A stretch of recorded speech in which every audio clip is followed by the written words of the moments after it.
सफला एकादशी व्रत कथा। सफला एकादशी का महत्व। धर्मराज युधिष्ठिर कहने लगे कि हे जनार्दन, मैंने मार्गशीर्ष शुक्ल एकादशी अर्थात मोक्षदा एकादशी का सविस्तार वर्णन सुना है। अब आप कृपया करके मुझे पौष माह के कृष्ण पक्ष की एकादशी के विषय में भी बताइए।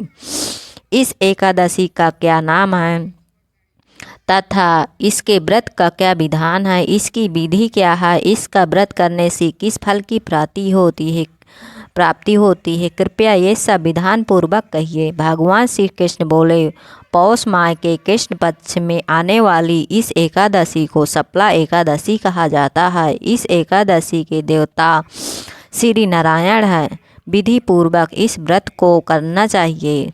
जिस प्रकार नागों में शेषनाग, पक्षियों में गरुड़ और सब ग्रहों में चंद्रमा, यज्ञों में अश्वमेघ और देवताओं में विष्णु, भगवान विष्णु श्रेष्ठ हैं, उसी तरह सब व्रतों में एकादशी का व्रत श्रेष्ठ है। जो मनुष्य सदैव एकादशी का व्रत करते हैं वह मुझे परम प्रिय हैं।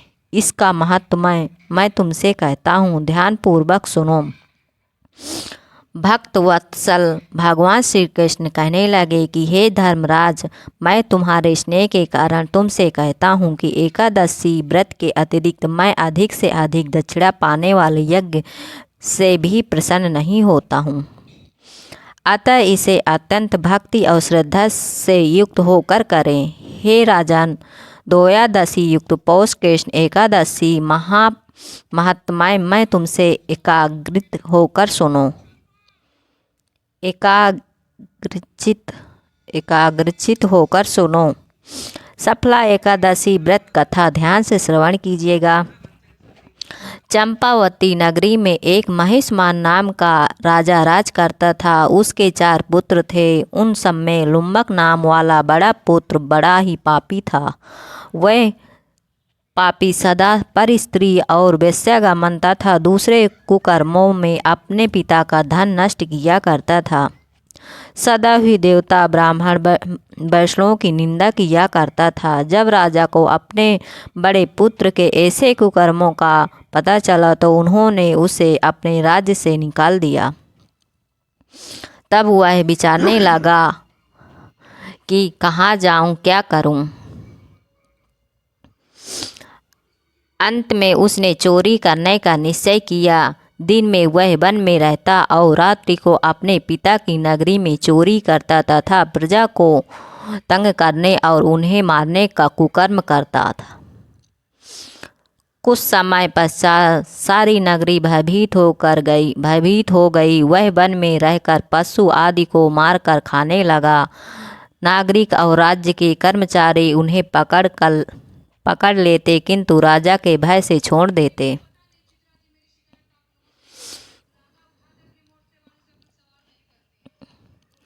वन में एक अति प्राचीन विशाल पीपल का वृक्ष था। लोग उसकी भगवान के समान पूजा करते थे। उसी वृक्ष के नीचे वह महापापी लुम्बक रहा करता था। इस वन को लोग देवताओं की कीड़ा स्थली मानते थे।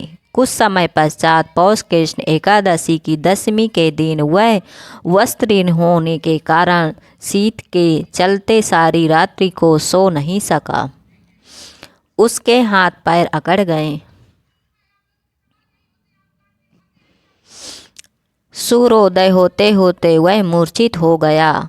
दूसरे दिन एकादशी को मध्याह्न के समय सूर्य की गर्मी पाकर उसकी मूर्छा दूर हुई। गिरता पड़ता वह भोजन की तलाश में निकला। पशुओं को मारने में वह समर्थ नहीं था।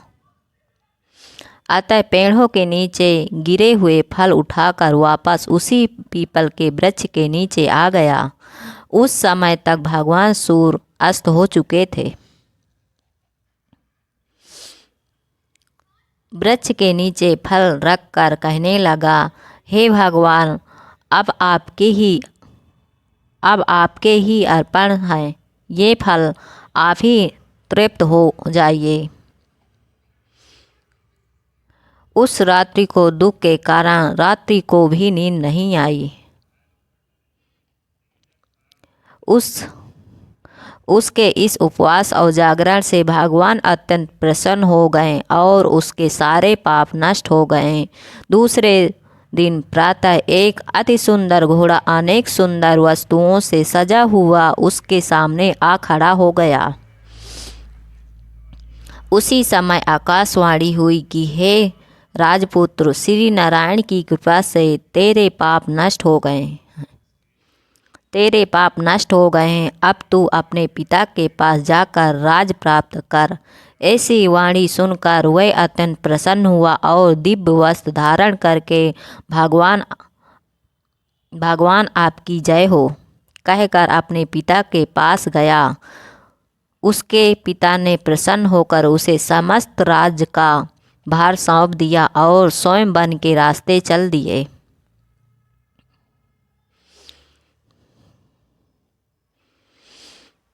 अब लुम्बक शास्त्र अनुसार राज्य करने लगा। उसकी स्त्री पुत्र आदि सारा कुटुंब भगवान नारायण का परम भक्त हो गया।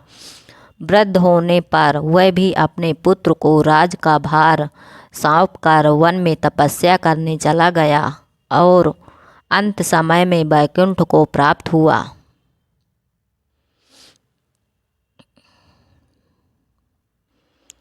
अतः जो मनुष्य इस परम पवित्र सफला एकादशी का व्रत करता है उसे अंत में मुक्ति मिलती है। जो नहीं करते वह पूंछ और सींगों से रहित पशुओं के समान है। इस सफला एकादशी के महात्म्य को पढ़ने से अथवा श्रवण करने से मनुष्य को अश्वमेध यज्ञ का फल मिलता है।